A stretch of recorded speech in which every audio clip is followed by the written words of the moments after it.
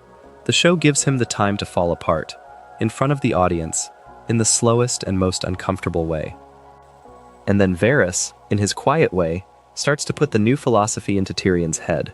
He starts to suggest that maybe what Tyrion needs is a new cause, a new mission, a new something to organize his life around now that the old something is gone. He suggests Daenerys. He suggests sailing east. He suggests that the Dragon Queen, who is currently failing to rule a single city on the other side of the world, could use a hand, could use a counselor, could use someone with Tyrion's mind, applied to her project, in a way that might make a difference. Tyrion resists, at first. He drinks more, he says no, he stays in the brothel, but eventually, slowly, he comes around. He agrees to go. The thing to notice about this transition, the thing that almost no one points out, is that it is the first time in Tyrion's life that he is choosing his own purpose. Every previous purpose he has had was assigned to him by his father, or by Robert Baratheon, or by Cersei, or by some other power above him. Now he is, for the first time, picking a cause. He is picking it badly, with limited information, on the strength of a half-drunk conversation with a eunuch in a foreign city. But he is picking it, and the act of picking is itself a piece of philosophy. He is saying that he no longer believes in passively accepting whatever role the world hands him. He is saying that he is going to take some agency now. He is saying that, however bad the choice turns out to be, the choice is his. This is a small piece of his philosophy that gets developed slowly across seasons 5, 6, and 7, the philosophy of chosen purpose, as opposed to inherited purpose, the philosophy of taking responsibility for your own usefulness, instead of waiting for someone to assign it to you. The philosophy is hard for him. It does not come naturally. He has been a useful instrument for so long that being his own instrument feels unfamiliar, and he does it badly sometimes. He picks Daenerys, and Daenerys turns out to be a more complicated person than he had hoped. He gives her advice, and the advice goes badly, again and again. He miscalculates the situation in Westeros. He underestimates his sister. He overestimates the value of mercy in a war that is, by definition, not interested in mercy. He makes mistakes that get people killed, and every mistake forces him to confront the new question that his new philosophy raises, which is, what do you do when the cause you chose for yourself turns out to be wrong? What do you do when the queen you bet your life on starts to look less like the answer to the problem and more like the next version of the problem? The show, in its imperfect and much debated final seasons, tries to walk through this question with him. It does not entirely succeed. There are seams in the writing, there are jumps in the logic, there are moments where the answer the show wants Tyrion to reach feels imposed on the character rather than earned by the character. But the question itself, the philosophical question, is the right one. The question is, when you have chosen your own master, and your master turns out to be a tyrant, what do you owe to the choice? What do you owe to the cause? What do you owe to the people who suffered because you advised badly? What do you owe to the people who will suffer if you do not unmake the thing you made? These are old questions. Philosophers and theologians and writers of war memoirs have been asking them for centuries, and the show, through Tyrion, asks them again, in the form of a story. And the answers Tyrion lands on by the end are not satisfying answers. They are not heroic answers. They are not the answers of a man who has finally figured everything out. They are the answers of a man who has been trying his whole life to think his way through a world that resists thought, who has finally arrived at the conclusion that even his best thinking has produced terrible outcomes, and who is now trying to decide what to do with what is left of his life given that knowledge. It is not a happy place to end up. It is a quiet place. It is a place where a man sits alone with a candle and a stack of papers and tries to figure out the next move, knowing that every previous move he made was, in some way, a contribution to the disaster he is now trying to clean up. That is the second half philosophy. The philosophy of having chosen, having been wrong, and having to live with it. We will get into more of how the show develops this in the next sections, but before we do, let us slow down and look at one more piece of his early philosophy, because there is one strand we have not pulled on yet that runs through everything else. The strand of his theory of power, what Tyrion thinks power is, what he thinks power does, what he thinks the relationship is between the people who hold power and the people who serve them, because that theory, more than almost any other piece of his thinking, is what determines the trajectory of his second life. And that theory is one of the most carefully developed pieces of philosophy in the entire show. Tyrion has a theory of power that he develops out of decades of watching other people wield it, fail at it, abuse it, and lose it. The theory is not romantic. It is not the theory of a man who reveres kings or believes in the divine right of rulers. It is closer to the theory of a man who has worked in a butcher shop for many years and has very specific opinions about how meat actually behaves under pressure. He has been a courtier, a council member, a hand of the king, and an advisor to a queen. He has watched men with thrones and watched men without thrones, and what he has concluded, over and over, is that power is not what the people who have it think it is. Power is not a possession. Power is not a title. Power is not even an army, though armies help. Power is, at its core, the willingness of other people to pretend that you have it. This idea gets articulated most clearly in Westeros, not by Tyrion himself, but by Varys, who is in many ways Tyrion's philosophical mirror. In Season 2, in the episode called What Is Dead May Never Die, which aired in April of 2012, Varys tells Tyrion a famous riddle. The riddle is about three great men, a king, a priest, and a rich man, who all stand together in a room with a sellsword. Each of the great men commands the sellsword to kill the other two. Who lives? Varys asks. The answer, he says, depends entirely on the sellsword, because the sellsword has the sword. The sellsword has the means of violence, and the means of violence, in any given moment, is what determines who lives and who dies. The three great men have nothing without the sellsword's belief in their authority. Power, Varys concludes, resides where men believe it resides. It is a trick. It is a shadow on the wall. It is a story that the powerful tell about themselves, and the moment people stop believing the story, the power evaporates. Tyrion absorbs this lesson, and he integrates it into his own thinking, and you can watch him apply it across the rest of the series. He understands, in a way that almost no other character in Westeros understands, that the throne his family has been killing each other over for decades is not really an object. The throne is a piece of theater. The throne works only as long as people agree to look at it and see a king sitting on it. The moment the people stop agreeing, the throne is just a chair, and the king is just a man with too many enemies. Tyrion has watched this principle play out in real time. He watched Robert Baratheon, who was a powerful man and a successful warrior, sit on the throne and slowly lose every shred of his power because he refused to do the daily work of maintaining the story. He watched Joffrey, who had a king's name and a king's army, manage to lose the loyalty of half the realm in a single year because of his cruelty.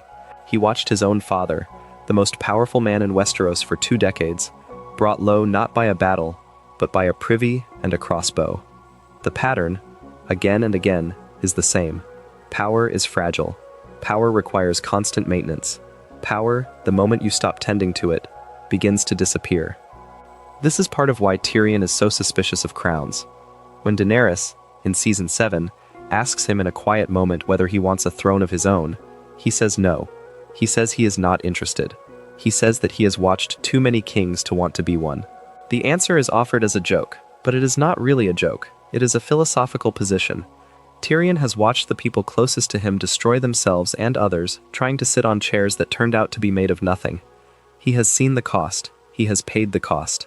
He has carried the bodies. And what he has concluded, after all of it, is that the chairs are not worth the trouble. The men who sit on them do not get happier. The men who covet them do not get wiser. The whole game is, in his view, a kind of communal madness. Everyone agrees to pretend that the prize matters, and then everyone tears each other apart trying to win it. And at the end of the tearing, nobody has anything they actually wanted in the first place. This is the philosophy that he tries, in fits and starts, to inject into Daenerys' politics. When she conquers a city, he tries to teach her that conquest is not enough. He tries to teach her that the city has to keep functioning after she takes it, that the merchants have to keep selling, and the slaves have to keep being free, and the streets have to keep being safe. He tries to teach her that power is a maintenance problem, not a conquest problem. The conquering is the easy part. The conquering is what dragons are for. The hard part is what comes after the dragons leave, when the city has to figure out how to live in the new arrangement, when the old hierarchies have been knocked down and the new ones have to be built without making the same mistakes. He tries to teach her this. She tries, in some seasons, to listen. The result, in the long run, is what the show shows you in the final season, which is the failure of the project. But the failure is not because the philosophy was wrong. The failure, the show suggests, is because the philosopher could not get the conqueror to hold the philosophy long enough for it to work. This raises one of the most painful questions Tyrion's life puts in front of him. What do you do, as a thinking person, when the people with the actual power are not capable of being thoughtful? What is the role of the counselor in a world where the rulers do not want counsel?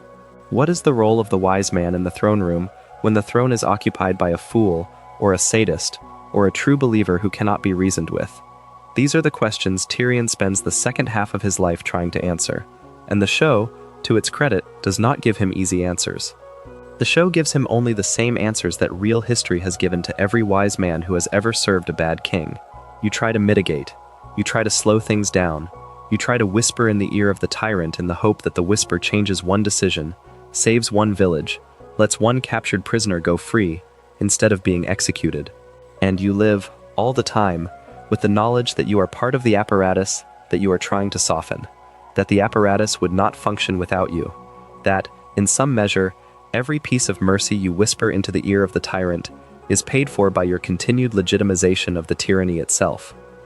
This is a hard moral position. It is the position Tyrion finds himself in for almost every year of his adult life, from the moment he becomes Hand of the King in Season 2 until the moment Daenerys' fleet appears off the coast of King's Landing in Season 8. He is always trying to mitigate. He is always whispering in the ear of the ruler. He is always trying to make the next decision a little bit less catastrophic than it might have been, and he is always, in some sense, complicit in the catastrophes he was not able to prevent. He is the kind of figure that history is full of, and that history rarely treats kindly.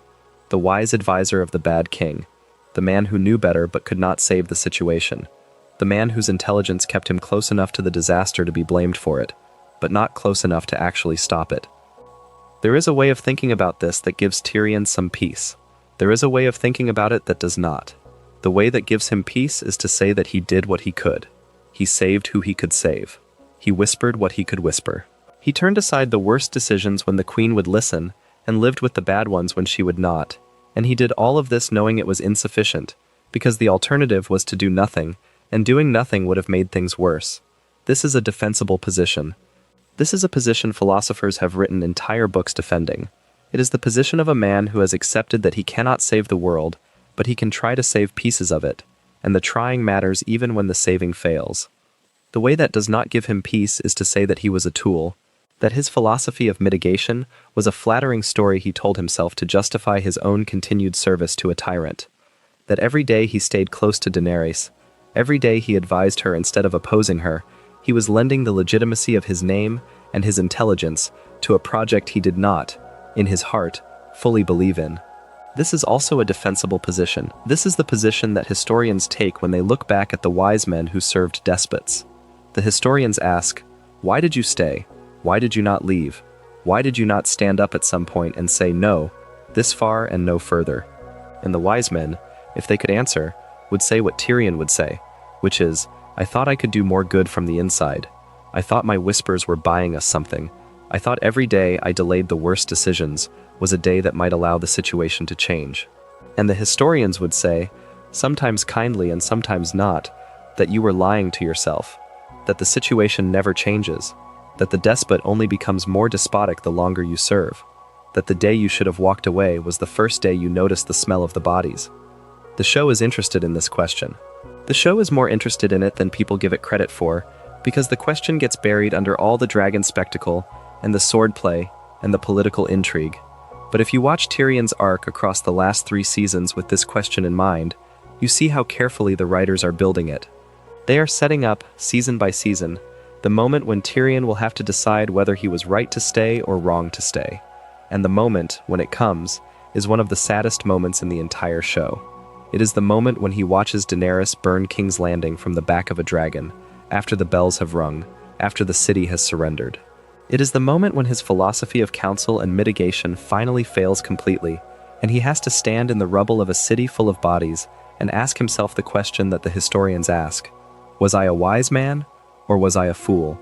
Was I saving lives, Or was I delaying the moment when she would do this anyway? Was the queen always going to do this? And was I just providing the cover that let her get this far without anyone stopping her? The show, again, does not give him easy answers. The show makes him sit with the question. The show makes him walk through the ash and the ruined buildings and the dead children. The show makes him find his brother and his sister in the rubble of the Red Keep. The show makes him stand in front of Daenerys, in the throne room, and say what he has finally come to believe. He tells her she has done a terrible thing. He tells her he renounces her. He throws the pin of the hand on the ground at her feet. He does the thing he should have done seasons earlier, and he does it knowing it will cost him everything, because by this point in the story he has nothing left to lose anyway. The brother is dead, the sister is dead, the mission is in ruins. The only thing he has left is the ability to say, finally, out loud, that he disagrees with what she has done.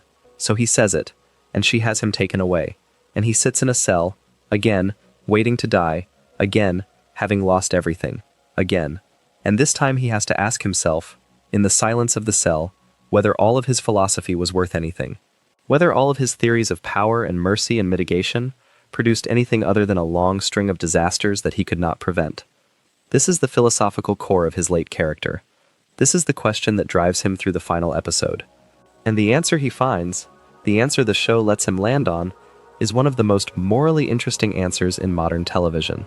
We are going to spend the next section unpacking what that answer is, and what it means, and why it is more complicated than most viewers thought when they first watched it. Stay with me. We are getting close to the end of the philosophy, but there are a few more pieces to put in place first. A small reminder before the next stretch. If the channel is doing the kind of slow, careful work you want more of in your feed, the quietest favor you can do is subscribe. It is free. It is one tap. It costs you nothing. There is a strand of Tyrion's philosophy that runs through every conversation he has with a powerful person, and that strand is about the relationship between an advisor and a king, or, in the second half of his life, an advisor and a queen.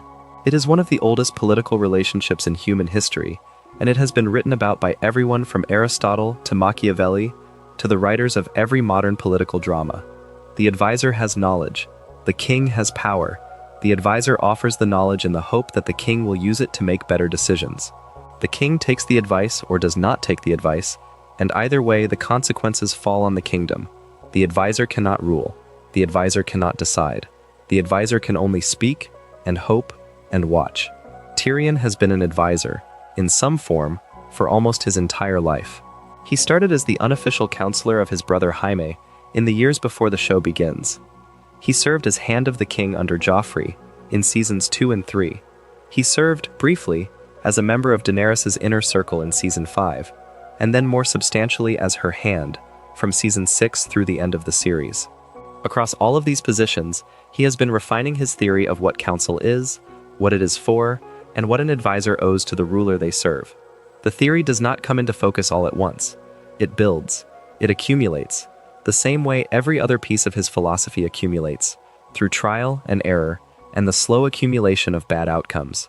The first lesson he learns, very early, is that counsel only works when the ruler is willing to be advised. This sounds obvious. It is not obvious. It is one of those truths that is so structural to political reality that it can take years of frustration to actually internalize. He learns it under Joffrey, who is not willing to be advised, who treats every piece of counsel as either an insult or a betrayal, who responds to Tyrion's strategic advice by laughing at his height.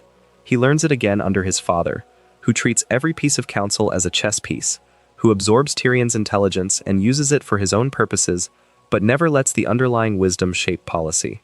He learns it again under Cersei, who is even less interested in counsel than Tywin, who treats every suggestion as a coded attack. By the time he meets Daenerys, he has refined this lesson into a working principle. The principle is, an advisor's first and most important question to any ruler is, will you actually listen? If the answer is no, the advisor's job is to leave. If the answer is yes, the advisor's job is to speak. But what he discovers, in the seasons of his service to Daenerys, is that the answer to the question is never a clean yes or no. The answer is something more complicated and more difficult to navigate. The answer is yes, sometimes, on certain topics, in certain moods, when the advice happens to align with what the ruler already wanted to do. The answer is no, on certain other topics, especially the most important ones, the ones where the ruler's ego or their identity or their deepest convictions are involved? The answer is, depends on the day, depends on the war, depends on who else has been whispering in the ear of the queen this week. He learns, over the course of these years, that being an advisor is not really about giving advice. Being an advisor is about figuring out in any given moment which version of the ruler is in the room, and what that version is capable of hearing, and how to phrase the advice in a way that has a chance of being absorbed rather than rejected. The skill is not the wisdom is just the prerequisite. The skill is the delivery. He gets very good at this, for a while. In the middle seasons of the show, you can watch him being good at it. You can watch him sit with Daenerys in her tent, and walk her through complicated political logic in ways that make the logic feel like her own ideas. You can watch him soften her instincts toward burning her enemies alive by suggesting alternative paths that get her what she wants without the burning. You can watch him construct, in the spaces between her decisions, a kind of slow education in the practical realities of ruling a kingdom that exists outside the kingdom of her own imagination. He works at it. He works at it the way a craftsman works at a long and difficult piece. And for a few years, in the middle of his service, the work appears to be paying off. Daenerys does seem to be growing. Her decisions do seem to be improving. The relationship, advisor and queen, seems to be functioning the way it is supposed to function. And then, season by season, the relationship starts to wear down. She stops listening as carefully. He stops being able to predict her. The losses she has suffered, the daughters of her dragons, the friends she has buried, the betrayals she has absorbed, start to compress her into a smaller and harder version of herself. The version that is capable of being advised becomes harder to find inside her. The version that is not capable of being advised becomes louder, more insistent, more present. And Tyrion, who has been navigating the difference between her two versions for years, starts to lose the ability to do it. His advice gets dismissed. His warnings get ignored. The careful working relationship he built starts to fall apart, not because of any specific betrayal, but because the queen herself is changing into someone he does not know how to advise anymore. This is the slow tragedy of the late seasons. This is the thing the show is trying to depict, however imperfectly, in the final stretch of episodes. The tragedy is not that Daenerys turned out to be evil, or that Tyrion turned out to be a fool, though either of those readings can be defended from the text. The tragedy is that the relationship between counsel and power, which is the relationship Tyrion has bet his entire second life on, broke down in the way that these relationships always break down. The ruler stopped listening. The advisor kept giving advice that was not being absorbed. The kingdom suffered for it. And by the time anyone realized what was happening, it was too late to fix.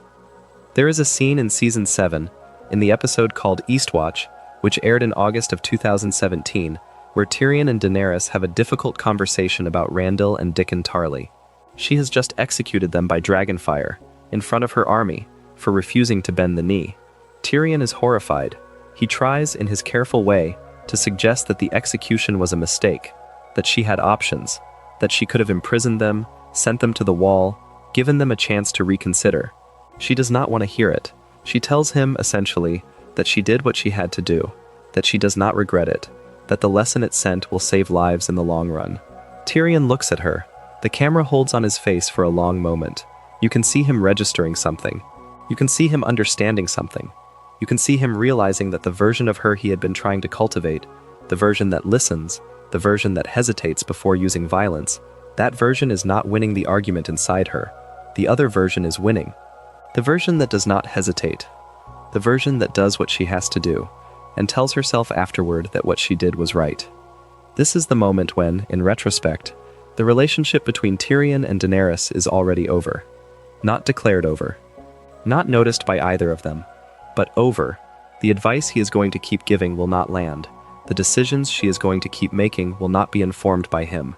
They will go through the motions of the relationship for another season and a half, but the substance is already gone. He just does not realize it yet. He keeps trying. He keeps working at the craft. He keeps offering counsel. He even, in the 8th season, tries to talk to her brother Jon Snow about whether Jon should be the one to take the throne instead of her, because somewhere in the back of his head, he has started to understand that the queen he has been serving is not going to be the queen the realm needs. But by the time he is willing to admit this to himself, the dragon is already in the air, and the bells of King's Landing are already ringing, and the city is already burning, and it is much, much too late. The philosophy of counsel is one of the saddest philosophies a thinking person can adopt, because it depends on a partner who is willing to be the receiver, and the rulers of the world, the people who actually have the power to act, are very rarely good receivers. They are usually the kind of people who became rulers in the first place because they did not believe they needed advice. The advisor's job, in those cases, is to spend a career trying to be heard by people who are constitutionally allergic to listening. The job will fail more often than it will succeed. The job will be lonely. The job will involve every day the slow grinding awareness that the smartest thing you said this morning is not going to make it into the decision that gets made this afternoon. And yet the job, somehow, has to be done. Because the alternative of letting the ruler rule without any check at all, is worse. So you keep showing up, you keep speaking, you keep hoping that one day, on some specific decision, your voice will be the one that tips the balance toward mercy, or restraint, or sense. And most of the time, it will not. But sometimes it will, and the sometimes is what you live for. This is what makes Tyrion a more sympathetic figure in the late seasons than a lot of viewers gave him credit for. He is not a fool, even though his decisions look foolish in hindsight. He is not weak, even though he keeps failing to stop the queen. He is a man trying to do an almost impossible job. He is trying to be the wise voice in the ear of a ruler whose ear is, season by season, becoming harder and harder to reach. And he is doing it because he believes, against all the evidence, that the alternative is worse. The alternative is the queen ruling with no check at all.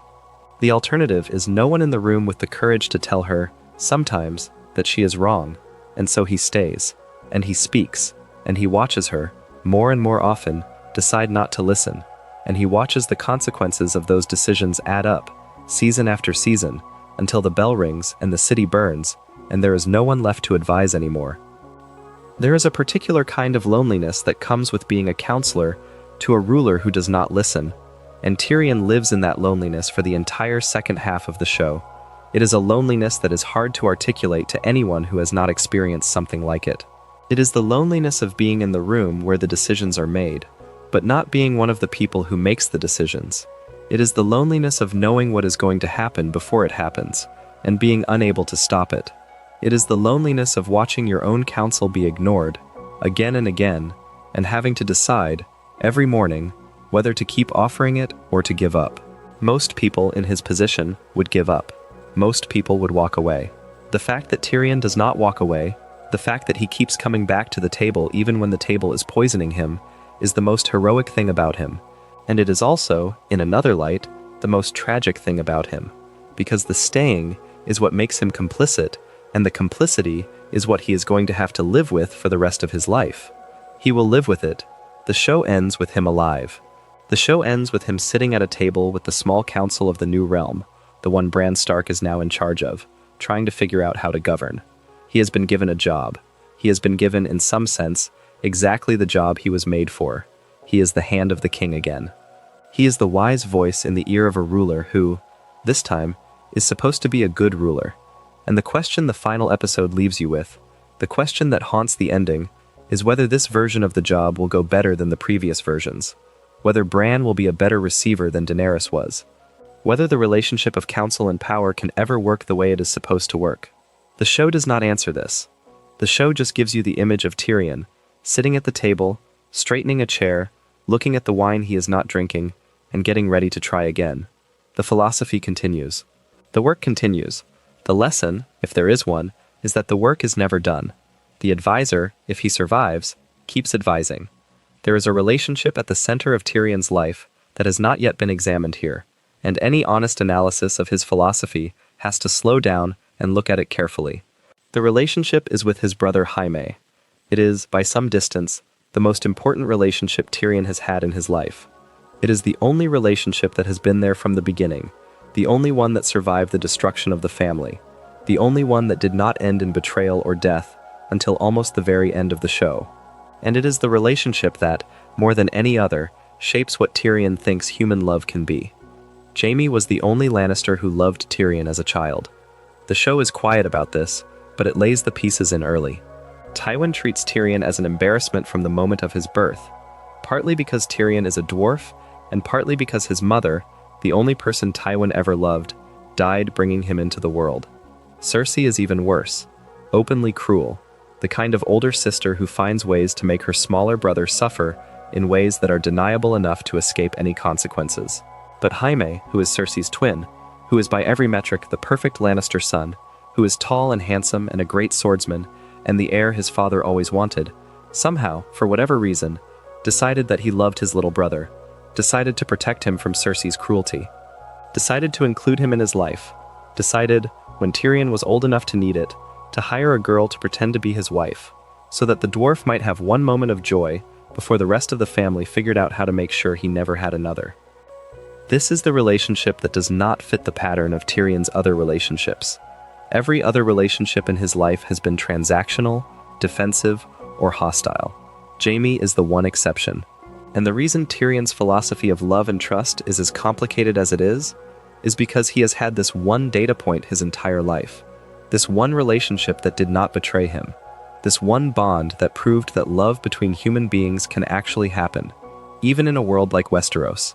The Jaime relationship is the evidence, the only evidence, that the cynical philosophy he has built about everything else might be wrong.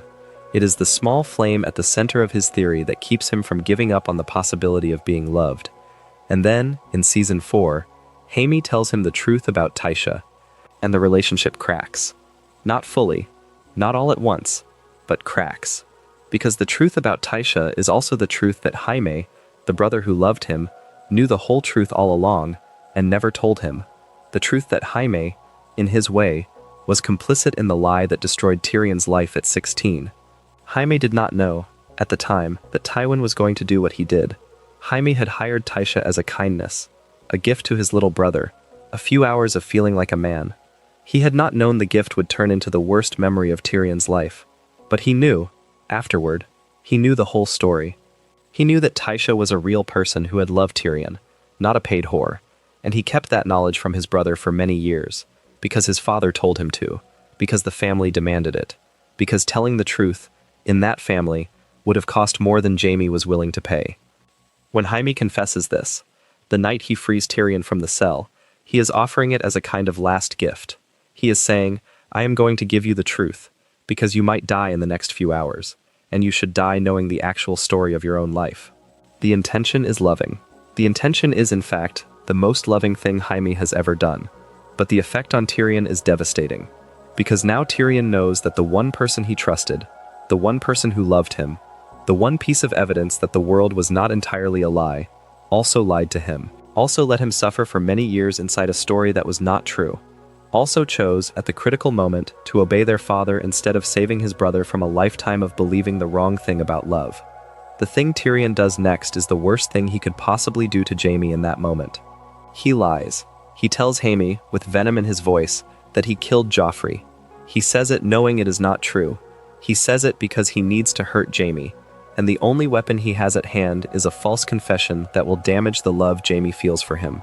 He says it as he is leaving the cell, with the lantern between them, with the secret passage behind him, and the look on Jaime's face, the slow collapse of every assumption he had been carrying about his brother, is one of the worst images the show puts in front of you in the entire 4th season. Two brothers, the only brothers each of them have, standing in a dim corridor, breaking each other on purpose, because the alternative would be admitting how much they had hurt each other on accident. They do not see each other again for several seasons. By the time they meet again, in Season 7, the dynamics have changed. Tyrion is Hand of the Queen Daenerys. Jaime is a knight in service to Cersei, who is now queen herself. They are on opposite sides of a war. They meet, briefly, in the catacombs underneath the Dragon Pit in King's Landing, where Tyrion has come to negotiate a truce. The meeting is awkward. Both of them are trying to figure out who they are to each other now, after everything. Both of them are carrying wounds that have not healed. And both of them, in this very brief scene, manage to reach something like a quiet acknowledgement that they still love each other, even though the love has been broken and reshaped by the years. There is a moment in that scene where Tyrion tells Jaime, very simply, that he is sorry about Myrcella. Myrcella is Jaime and Cersei's daughter, who Tyrion sent to Dorne years earlier for her own safety, and who was killed there by Ellaria Sand and the Sand Snakes in retaliation for the death of Oberyn Martell. Tyrion was not directly responsible for her death, but he had set the chain of events in motion. by sending her away in the first place. And the loss of Myrcella, the loss of a niece he had loved, has been weighing on him for years. The line he gives Jaime, in the catacombs, is short. He says he is sorry. He says he did not mean for that to happen, and Jaime, who has plenty of reasons to hate him, looks at his brother and accepts the apology. The scene moves on, but for a moment, in that exchange, you see that the love between them, however broken, has not been destroyed. It is still there. It is just buried under a great many bodies. The final time the brothers see each other is in the 8th season, in the episode called The Bells, which aired in May of 2019. Tyrion has just freed Jaime from a cell in the camp outside King's Landing. Jaime, who had been on his way to try to save Cersei from the dragon, had been captured by Daenerys' soldiers. Tyrion, knowing what Daenerys is about to do to the city, knowing that the only way Cersei and the unborn child she is carrying might survive is if Jaime can get her out, has decided to free his brother in defiance of the Queen's orders. It is, by his own admission, an act of treason.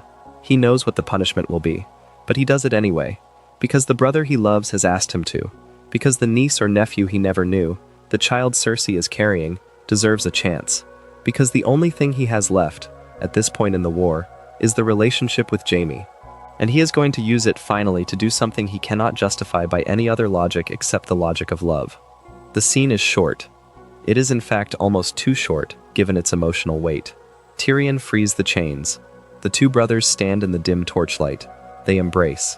Tyrion tells Jaime that without him, he would have been killed as a baby, would have died long ago, would never have made it. Jaime tells him that he was a good brother. They hold the embrace for what seems like a long time, and then Jaime walks out into the night, toward the city, toward Cersei, toward his death. And Tyrion stands there, alone, in the camp of the Queen who is going to execute him for treason in the morning if she finds out what he has done. Both of them, in that scene, are choosing love over survival. Jaime is choosing Cersei. Tyrion is choosing Jaime. And the show holds on the embrace long enough that you understand that this is the last time these two will ever see each other. The show is right. By the next episode, they will both be in the rubble of the Red Keep, and one of them will be alive, and the other one will be dead, crushed under the stones along with the woman he could not save. The image of Tyrion finding the bodies is one of the most quietly devastating images in the entire series. He walks through the dust. He pushes aside the rubble. He sees his brother's hand first, the gold one, sticking out of a pile of stones. He digs. He uncovers the bodies. He sits with them. He weeps. The scene takes a long time. There is no dialogue. There is no music for long stretches. There is just a small man crying over the bodies of his only family. The camera holds on him for a long while because the show is asking you to understand something about him. The show is asking you to understand that whatever philosophy he had built, whatever defenses he had constructed, whatever cynical theories he had developed about love and loyalty and trust, the one relationship that mattered to him is now over. The brother who saved him as a child, the only person in his family who ever looked at him with love, is dead in his arms, and there is no one left who knew him from the beginning. There is no one left who remembers him as the small boy. There is no one left who can call him brother. This is the loss that the show punishes him with for the rest of the finale. This is the loss that drives him to renounce Daenerys, that drives him to throw the pin on the floor, that drives him to accept arrest and probable execution. He has nothing left to lose. His sister is dead, which he had wanted in some abstract sense but which still hurts. His brother is dead, which he had not wanted, which destroys him. His queen has burned the city, which has unmade every project he has worked on for years. His own credibility as an advisor is gone, because the city burned on his watch. The whole architecture of his life has collapsed, and the only thing left for him to do, in the wreckage, is to tell the truth about what happened, one last time, knowing it will probably cost him his head. The philosophy at this point is not a philosophy of strategy anymore. It is the philosophy of a man who has nothing left and who is therefore, finally, free. There is a strange clarity that comes to people in that condition. They have nothing left to protect, so they have no reason to lie. They have nothing left to gain, so they have no reason to maneuver. They have nothing left to fear, because the worst has already happened. And in that condition, they can finally speak in their own voice, without armor, without calculation, without performance. They can just say what they think. And what Tyrion thinks, when he stands in front of Daenerys in the throne room of the burned-out Red Keep, is that what she did was wrong. So he says it, and she has him taken away. And the new philosophy, the philosophy of having nothing left and therefore being honest, has its first and most expensive day in court. A short pause before the closing sections. If you are still here, breathing slow, drifting somewhere near sleep, the subscribe button is the one small gesture that helps the channel keep making nights like this one. There is one piece of Tyrion's philosophy that he has carried with him since childhood, and that he never quite manages to put down, and that is his philosophy of survival itself, of why a person ought to keep going when so much of life is pain, of what the point is, of what one is supposed to do, in the long, quiet stretches between disasters, to make the existence worth the trouble of having. He does not believe in the standard answers. He does not believe in the gods, of either the old or the new variety. He has made this clear, in scattered lines across the show, since season 1. He is not a religious man. He looks at the priests and the septons, and the various spiritual functionaries of Westeros, with the same wry skepticism he applies to everything else.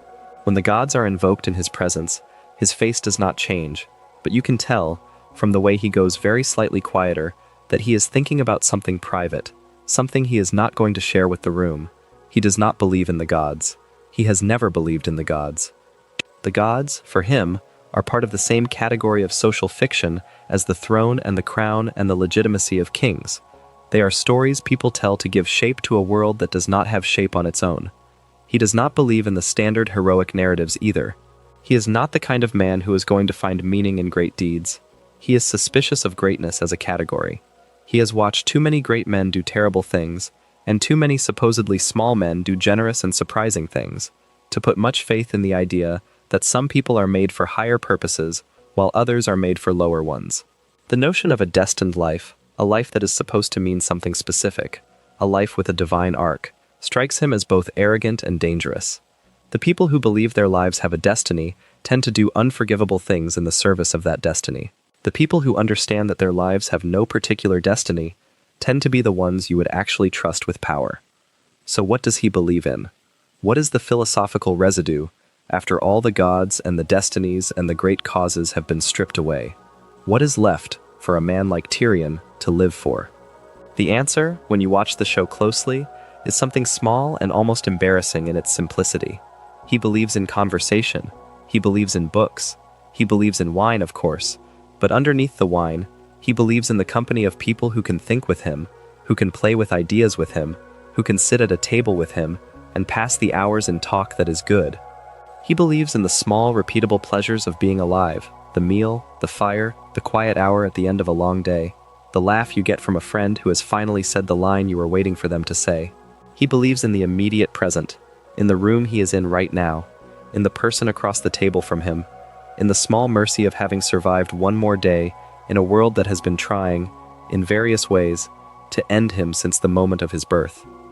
This sounds like a modest philosophy. It is. That is the whole point. Tyrion has had a lifetime of watching ambitious philosophies destroy the people who held them.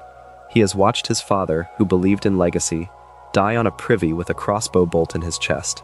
He has watched his sister, who believed in family, lose every member of her family and end up crushed in the rubble of her own collapsed castle. He has watched queens and kings and great lords build their lives around grand visions of meaning, and he has watched almost all of them be destroyed by those visions. The visions themselves, he has concluded, are the trap. The grandeur is the trap. The ambition for a meaningful life is what makes a life meaningless, because it makes the person inside the life unable to notice the actual life they have. So the philosophy he lands on, at some point in his middle years, is the philosophy of paying attention. Pay attention to the wine. Pay attention to the book. Pay attention to the friend in front of you. Pay attention to the conversation, to the texture of the air in this particular room, to the way the firelight is moving on the wall. The grand questions can wait. The grand questions will, in any case, eat you alive if you let them. The thing to do is to live, here, in this moment, with this person, in this small pocket of warmth, and let the grand questions take care of themselves. This is in some ways an ancient philosophy. The Epicureans in the old Greek world taught something close to it. The Roman Stoics, in their better moments, also touched on something like it. The Zen Buddhists on the other side of the earth have been teaching variations of this for millennia. It is one of the oldest answers to the problem of how to live. The answer is, more or less, that you live by living. You do not try to crack the meaning of life. You just notice the life you are in, and you do your best to be present inside it, and you try not to destroy the small pleasures that exist in the present, in pursuit of larger pleasures that might exist later. Tyrion did not, as far as we know, read any of these philosophers. They do not exist, exactly, in his world. But he arrived at something very close to their conclusions, on his own, by the same route they did, which is the route of having watched too many people destroy themselves in pursuit of meaning, and having decided that he was not going to be one of them. The show shows you this philosophy in small ways. Watch the scenes where he is happy. They are rare. They are short. They are almost always quiet. They are the scene where he is sharing a meal with Bran and Pod in Season 4, telling jokes about old conquests, before everything goes wrong. They are the scene in Season 7 where he is sitting in front of a fire with Jaime, briefly reunited, talking about their childhood, before they have to separate again. They are the scene in Season 6 where he is having a drink with Missandei and Grey Worm, trying to teach them about wine, and they are politely refusing to be taught, and the whole interaction is awkward and small and unimportant, and his face is genuinely lit up by it because the awkwardness is its own pleasure. These are the moments he lives for. These are the moments that, in his philosophy, are the point of being alive. This is also why he drinks. It has been said earlier that the wine is medication for a mind that does not stop. That is true. But there is a second reason for the wine, which is that the wine slows down his attention enough that he can be present in the moment with the people in front of him. He is a man with a very fast brain. The fast brain has been useful to him.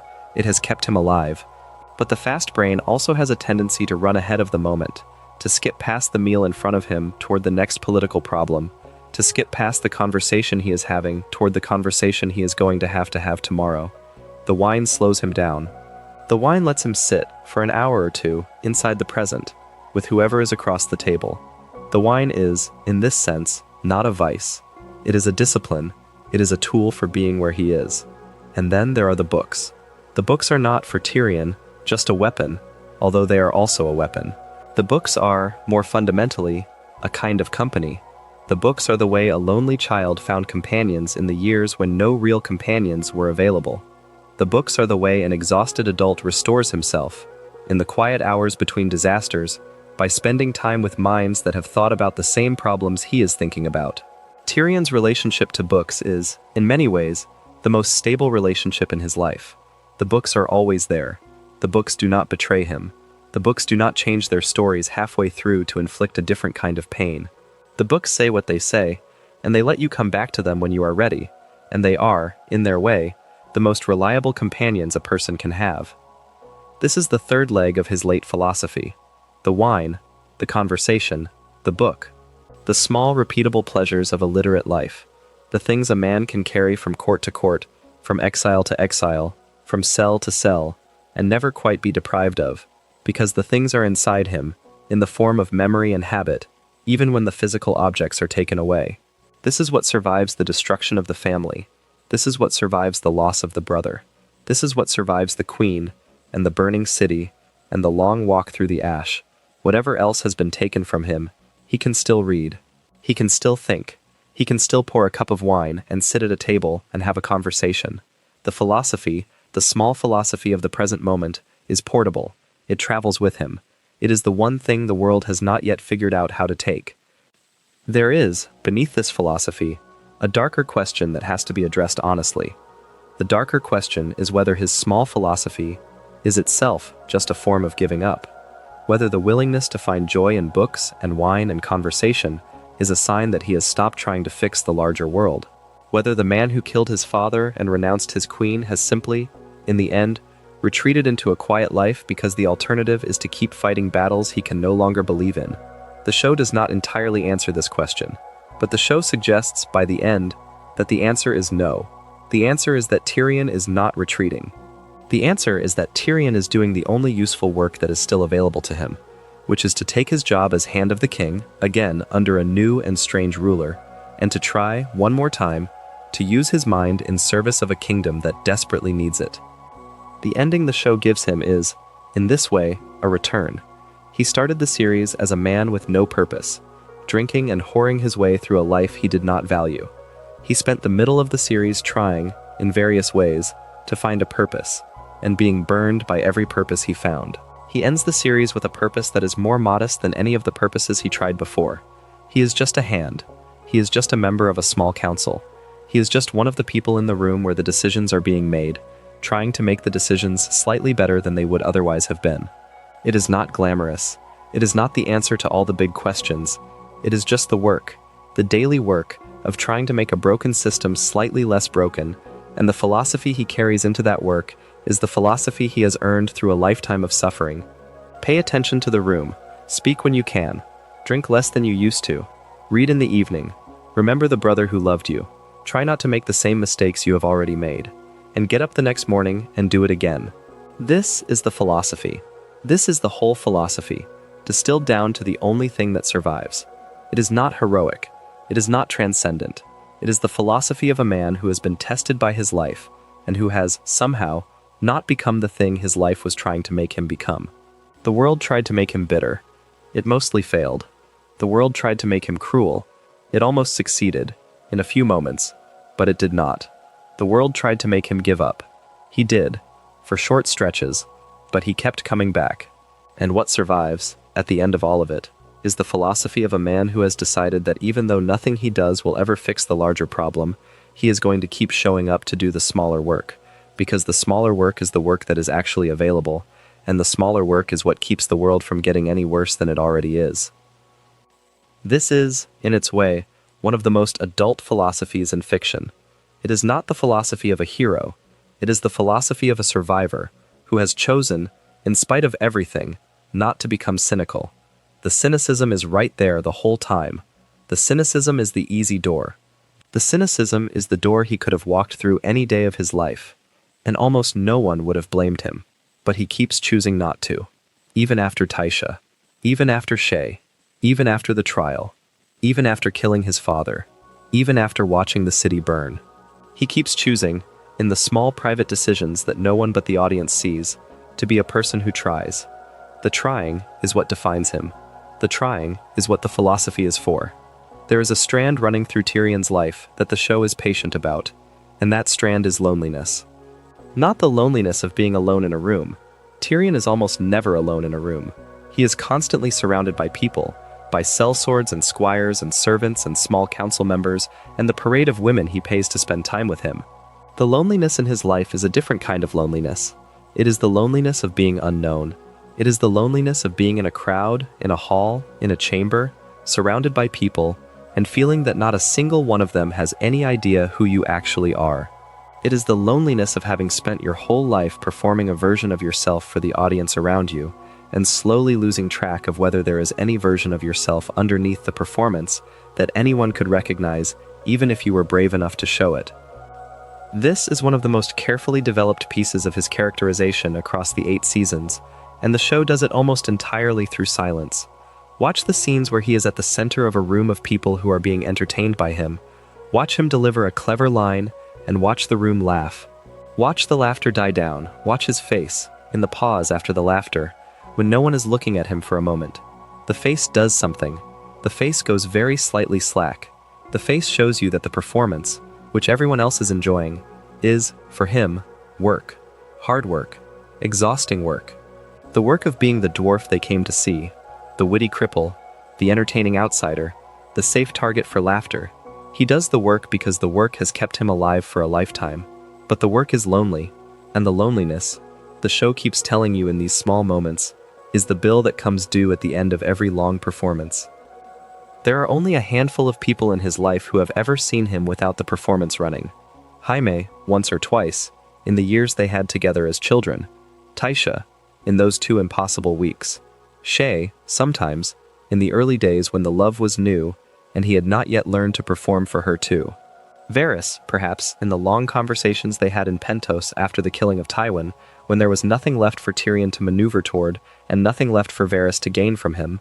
Bronn, possibly, in some moods, though Bronn has always been clear that what he wants from Tyrion is gold and not friendship. That is the list. That is the entire list of people who have, at one moment or another, gotten to see the man underneath the armor. Every other person in his life has only ever met the performance.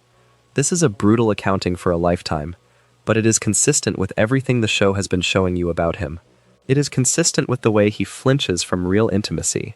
It is consistent with the way he sabotages his own relationships before they can sabotage him.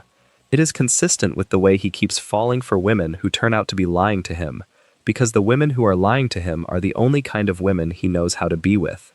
The performance requires a certain kind of audience. The performance requires people who do not, in fact, want to know him too well. The performance breaks down when someone starts looking at him with too much honesty. He cannot tolerate the honesty. He runs from it. He drinks through it. He turns it into another joke. There is an exception to this, late in the series, that is worth dwelling on. The exception is Sansa Stark. Sansa is the girl Tyrion was forced to marry in Season 3, the marriage he refused to consummate, the marriage that was a piece of political theater that neither of them wanted. Sansa was a child when they were married, and Tyrion treated her with a kind of distant, respectful kindness that the show framed, at the time, as one of his more decent moments. But Sansa is no longer a child by the time they meet again. In Season 8, on the eve of the Battle of Winterfell, she has been through everything. She has been beaten by Joffrey, tortured by Ramsay Bolton, used by Littlefinger, abandoned by almost everyone who was supposed to protect her. She has emerged, on the other side of all of it, as one of the smartest political minds in the show, second only perhaps to Tyrion himself. When they meet in the crypts of Winterfell, in the hours before the dead arrive, the conversation between them is short and remarkable. They sit together, they talk about old times, they talk about the marriage they once had. They acknowledge, both of them, that the marriage was strange, and that they were strange in it, and that neither of them really knew what they were doing. And then, in the middle of this small conversation, in the dim torchlight of a crypt full of dead Starks, Sansa says something that lands harder than it appears to.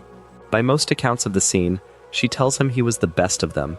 Of all the husbands she could have had, of all the men she had to navigate, Tyrion was the kindest. He was the best. The line passes quickly. The scene moves on. But watch his face. Watch Peter Dinklage's face as Sansa delivers the line. There is something almost unbearable in it. He has been waiting his whole life to be seen by a woman in this exact way, and the woman doing the seeing is the woman he had been forced to marry as a piece of political mechanics. She has known him for years now. She has had time to come to her own conclusions, and the conclusion she has come to is that he, the dwarf, the imp, the unwanted son of Tywin Lannister, was the kindest of the husbands she might have had. He does not know what to do with the line. He thanks her, briefly, awkwardly. He moves the conversation along. But the line lands. The line will sit inside him for the rest of his life. The line is one of the small acts of seeing that the philosophy has been quietly hoping for, all these years, in the spaces between the betrayals. This is the thing the show has been trying to tell you, in its quietest scenes, about why the philosophy matters. The philosophy matters because every once in a long while, a moment of real seeing actually arrives. Most days, it does not. Most days, the performance has to keep running, because the performance is what protects you from the world. But sometimes, in a crypt under a castle on a dark night, a woman you barely know turns to you and tells you the truth about who you were to her, and the moment is a kind of payment. The moment is a kind of vindication. The moment says, the small flame you have been protecting all these years, the small private self you have been hiding inside the armor, was worth protecting. Someone, at some point, was capable of seeing it. Someone, at some point, did see it. The seeing happened. Therefore, the protection was worth it. This is a small piece of philosophy, but it is one of the most important pieces. The philosophy of holding on to your inner self even when no one seems to be looking, in the gambling hope that someone, eventually, will look. The hope is irrational. The hope is, in some sense, religious. The hope is the closest thing Tyrion has to a faith. He does not believe in the gods. He does not believe in destiny. He does not believe in great causes. But he believes, somewhere underneath the cynicism, that the small flame at the center of a person is worth protecting, because every once in a while, someone is going to notice it, and the noticing is the only thing that makes a life worth the trouble of having. The show keeps giving him these moments, in small doses, across all 8 seasons. Bran sees him in Season 1 when no one else does. Jon Snow sees him in the same season. Varys sees him in Season 2. Shae sees him in Season 3, even if the seeing turns out to be partly an act. Daenerys sees him in the early days of his service. Missandei sees him even if she does not quite understand him. Sansa sees him, in the crypt. Each of these moments is brief. Each of these moments is, in its way, a small mercy from the universe. And each of these moments, taken together, is what the philosophy is for. The philosophy is the practice of keeping yourself alive long enough, in the form of yourself, that these moments have a chance to happen. Without the philosophy, you would not survive. You would die early, in some street brawl or some council meeting gone wrong, and the moments of being seen would not be available to you. Or, worse, you would survive but you would be transformed into someone else, by the daily attrition of being unloved, until the person inside you who could be seen no longer existed, and the moments of seeing, when they arrived, would land on a stranger instead of on you. The philosophy is the protection of the self from both of those outcomes. It keeps you alive, it keeps you yourself, it keeps the small flame burning in the dark hours, so that when the rare light of being seen finally reaches it, there is still something there to be seen. This is what Tyrion has built. This is what he has spent a lifetime constructing, piece by careful piece, in the spaces between the disasters. A self that is small enough to be hidden, and tough enough to survive, and alive enough that, when the moments come, the seeing can actually happen. It is not the most glamorous achievement of a life. It does not get celebrated in songs, but it is, for a certain kind of person, in a certain kind of world, the only achievement that actually matters. And it is the achievement that, by the end of the show, you understand he has actually pulled off. One last quiet ask before the closing chapter. If this has been a useful kind of company for tonight, the subscribe button is the small thing that lets the channel keep making this kind of company. No pressure, just a thank you in advance. In the final episode of Game of Thrones, in the episode called The Iron Throne, which aired on May 19, 2019, all of Tyrion's philosophy gets gathered into a single sustained speech and asks him to deliver it to the assembled great lords of Westeros.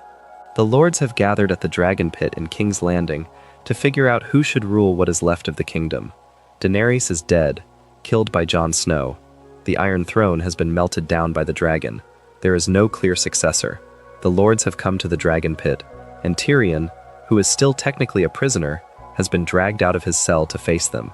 They ask him what to do. They ask him, of all people, the man who served the wrong queen, the man whose advice produced the disaster they are now standing in, what he thinks they should do about the question of succession. And Tyrion, in chains, takes a long moment, and then he gives them the answer. The answer is, choose Bran. Choose Bran Stark, the boy who cannot walk, the boy who has become something more than a boy in the years since his fall, the boy who, in the show's telling, has become the three-eyed raven and remembers everything that has ever happened to anyone in the realm. Tyrion's reasoning, as he lays it out to the lords, is built on the philosophy he has spent the entire series developing. He says, in essence, that what unites people is stories, that nothing is more powerful than a good story, that the man with the best story should rule, because the story is what people will follow, the story is what people will defend, the story is what people will pass on to their children. And Bran, who is now in some literal sense the keeper of all stories, who remembers every event from the perspective of every participant, who carries the entire memory of the realm inside him, is the one with the best story. Therefore, Tyrion concludes, Bran should rule. This speech has been controversial, to put it mildly, in the years since the finale aired. Many viewers found it unconvincing. Many viewers thought the speech was a piece of writing in search of a justification for a decision the writers had already made. There is something to that criticism. The speech does have a constructed feel to it. The speech does feel, in places, like it is doing the work of patching a hole in the larger narrative. But if you look at the speech not as a piece of plot mechanics, and instead as a piece of Tyrion's philosophy, the speech does something interesting. The speech is, in a real sense, the final summary of everything he has learned about how power and meaning work in his world. Look at what he is actually arguing. He is arguing that the legitimacy of a ruler does not come from blood. He has spent his whole life serving rulers whose legitimacy was supposed to come from blood, and he has watched almost every one of those rulers fail catastrophically. He is arguing that the legitimacy of a ruler does not come from conquest. He has spent the last several seasons serving a queen who tried to legitimize herself through conquest, and the conquest ended in a burning city. He is arguing that the legitimacy of a ruler does not come from divine right, or from popular acclaim, or from the size of the army, or from the brilliance of the strategy. He is arguing that the legitimacy of a ruler comes from the story the ruler embodies, from the meaning the ruler carries inside them. from the willingness of people to look at the ruler and see, in them, an account of who they are and where they have come from, and what they are trying to be. This is the lesson he learned from Varys, many episodes earlier. Power resides where men believe it resides. Power is a story. The story has to be a good story, or the power does not hold. And the story Bran represents, the story of the boy who suffered and grew into something more than a boy, the story of the boy who remembers everything, the story of the boy who paid for his sight with his legs, is, in Tyrion's view, the best story available to the realm at this particular moment. The story is sad enough to be true. The story is meaningful enough to be memorable. The story is humble enough to keep its bearer from the kind of grandiosity that destroyed Daenerys. The story works. Therefore, the story should rule. You can argue, and many people have, that this is a thin reed to hang a kingdom on. You can argue that Tyrion is wrong, or naive, or making a virtue of a necessity. You can argue that the show was simply ducking the harder political question of what comes after a destroyed monarchy by handing the crown to a magical boy who would not need to make any actual political decisions. All of those arguments have weight. But what is interesting, for the purposes of this video, is not whether Tyrion is right. What is interesting is that the answer he gives is the answer that the rest of his philosophy demands. Of course he chose the story. He has been telling you for 8 seasons that stories are how power actually works. He has been telling you that the men who rule by the sword end up dying by the sword. He has been telling you that the only durable form of authority is the authority that comes from a story people genuinely believe. And in his last great speech, in the Dragon Pit, with the Lords of Westeros watching, he applies the philosophy. He picks the candidate whose story is most likely to last. And the Lords accept him. Not because they agree with the philosophy. Most of them have never thought about power that way in their lives. They accept the choice because, in the wreckage of what has happened, no one has a better idea. They accept the choice because they are tired. They accept the choice because the man making the argument has earned, through many years of court service and a string of nearly fatal decisions, the right to be listened to one more time. They accept the choice. Bran becomes king. The new small council is appointed. Tyrion, against all expectation, is made the hand. And the show closes with him sitting at the council table, in the place where so many councils have ended in disaster, getting ready to try again. What does it mean that the show ends this way? What does it mean that the man whose philosophy has produced a string of catastrophes is given, in the final scene, one more chance to apply that philosophy? The most generous reading is that the show is offering a kind of redemption. The hand who failed his queen gets to be the hand who might succeed with the new king. The advisor who could not save the realm gets to help build a new realm out of the ashes. The philosophy of patient counsel, the philosophy of small mitigations and careful conversations, and the avoidance of grand gestures, gets one more chance to prove itself. And maybe, the show suggests, this time the philosophy will work. Maybe this time the receiver will be capable of receiving. Maybe this time the wisdom will land where it is supposed to land.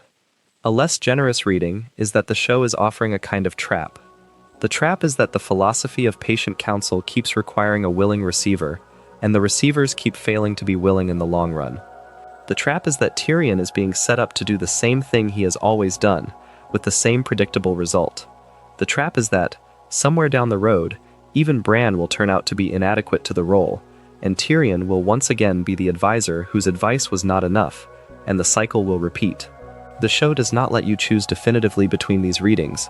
The show gives you the image of the council meeting, and the gentle joke about brothels, and the bickering between the small council members, and the quiet face of Tyrion straightening the chair, and it lets you decide which kind of ending you have just watched. What is undeniable, in either reading, is that Tyrion has survived. The man who was supposed to die in the trial in Season 4 survived. The man who was supposed to die in the trial by combat survived. The man who was supposed to die in the crate to Pentos survived. The man who was supposed to die in the cell after his queen burned the city survived. He has survived 8 seasons of attempts on his life, by family members, by political enemies, by random soldiers, by a sister who hated him from birth, and by a queen he had served too well for too long. He is one of a small handful of characters who is still alive at the end of the show, and the survival itself is, in some sense, a vindication of his philosophy, because the philosophy was always about survival, not the bare animal survival of staying alive at all costs. The thicker, more difficult survival of staying alive while remaining recognizable to yourself. The survival of getting from the start of your life to the end of it without losing the small flame in the center of you that makes you, you. The armor was for that. The wine was for that. The books were for that. The mercy he extended to broken things was for that. The patient counsel he tried to offer to bad rulers was for that. All of it was, in the deepest sense, about staying himself, in a world that was constantly trying to make him into something else. And he did. By the end of the show, he is recognizably himself. He is older, he is more tired, he has lost almost everyone he loved, he has done things he is not proud of, he has made mistakes that have killed people, but he is still Tyrion. He is still the man who can sit at a table with a difficult problem and try, patiently, to think his way through it. He is still the man who can laugh at a small joke at his own expense. He is still the man who can extend a hand to a broken thing. He is still the man who reads, and drinks, and remembers, and tries. The philosophy has held. The philosophy has done its work. The man at the end of the philosophy is, recognizably, the same man who walked into the snow in episode 1 and told Jon Snow to wear his bastardy as armor. He has changed. He has grown. He has aged. But he has not been swallowed. The thing that he was trying to protect is still there. That, in the end, is what the philosophy of Tyrion Lannister is for. It is not for winning. It is not for power. It is not for legacy or glory or vindication. It is for the much smaller and much harder project of staying yourself through a long bad life in a hard place. It is for the daily work of refusing to be eaten by the cruelty of the world around you. It is for the choice, made every morning, to be the smaller, more honest, more mercy-filled version of yourself, even when the world is constantly offering you reasons to be the larger, crueler, more vengeful version. The philosophy is a practice.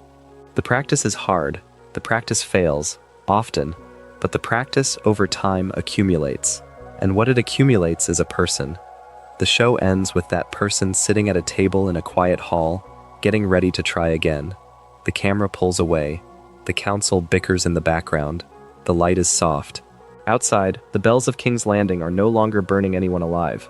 The realm is, for the moment, at peace, and the small man at the table, who has carried his philosophy all the way to this place, looks tired and looks ready, and you understand that the philosophy will keep working as long as he is willing to keep practicing it.